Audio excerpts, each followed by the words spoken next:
Once more, Slick and Shiny Productions stumbles our way through a maze of digital nonsense to bring you another bit of the story of Beatty Station.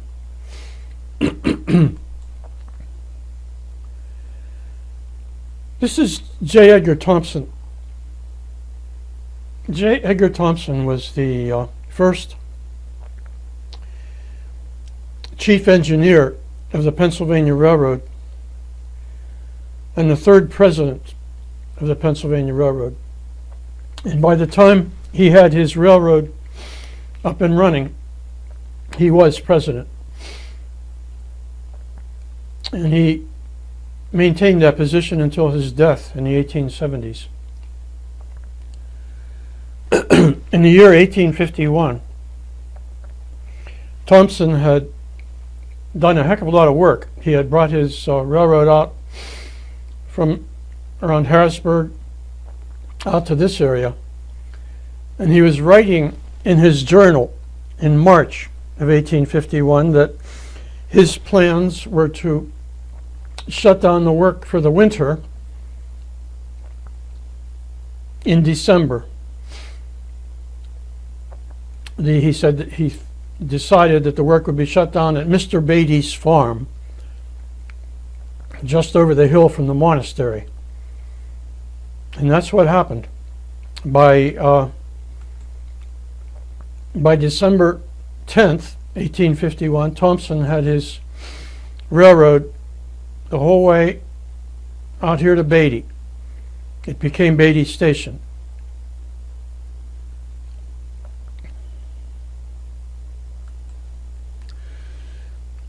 And this is the railroad that was coming out from Pittsburgh. There was no railroad west of Pittsburgh. It had started at Pittsburgh, and it had only come out about this far, which is around the boundary of Allegheny and Westmoreland County. And during the winter of 1851 to 1852, what he planned to do was run his railroad with a stagecoach going between that, a whole fleet of stagecoaches going, carrying passengers and freight over that 27-mile gap between the end of the road in the Pittsburgh end and out at Beatty Station. And that's what happened. You can see this is the area, 27 miles from out to Pittsburgh area out to Beatty Station.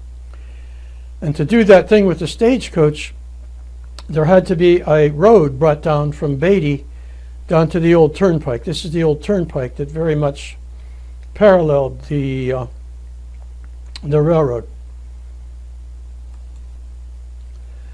Now, this is Beatty Station, and this is the turnpike down here.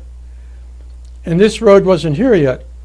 So Thompson's men out here made a deal with the guy who owned the property here, Isaac George. Isaac George owned this area in here, and that was Isaac George.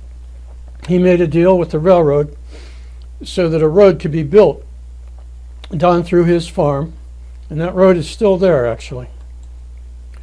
That's that road coming down from Beatty Station, coming down to what is now Route 30. That area used to be the old turnpike.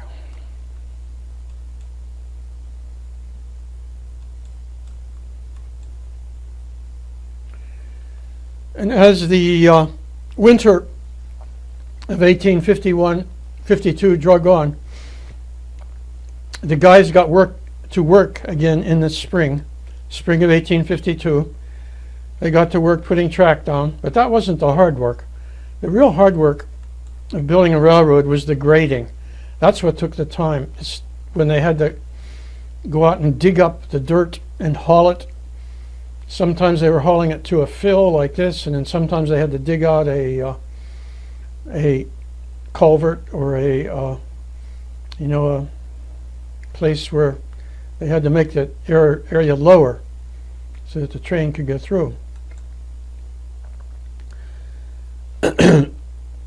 That 27 miles between Pittsburgh and Beatty Station was not the only gap. There was another gap up in the Mountain Division, but that gap was taken care of by the old Portage Railroad. That gap was between Altoona and Johnstown. So when the Pennsylvania Railroad had started running at the end of 1852, the old Portage Railroad carried the Mountain Division for 2 years until 1854, when the Pennsylvania Railroad finally got their track down, and the old Allegheny Portage Railroad no longer had to carry that traffic, and it eventually went out of business. The Portage Railroad was a combination of inclined planes and flat areas where the cars were pulled up by a stationary engine over the plains and then put on these flat plain areas. This went the whole way from actually Hollidaysburg over to Johnstown. This is the top of number 6 plane, and there's a museum up there above Crescent that commemorates that.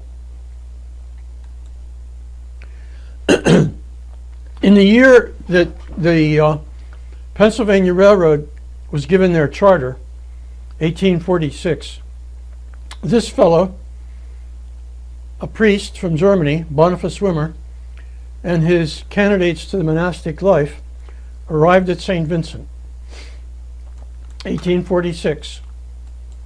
And this is what they found there. There was a church already and a few buildings, place to live, an old schoolhouse and an old log house. And they made use of this at first. And they pretty quickly got to work and built up the old monastery up here on the hill. And down over the hill were buildings that were more or less ancillary structures. This building is still there. That's the mill. This was the malt house. This was the brewery. These were associated structures. When you brew beer, you actually have to grind that grain a little bit first. And also something has to be put in there to flavor it. That's where the hops come in, or the malt.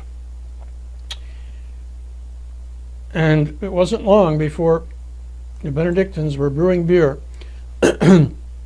Actually, it caused a controversy with some of the church people in this country. They weren't very much in favor of German monks brewing beer. This view appeared in a New York newspaper in the 1890s, showing that it wasn't just a local controversy.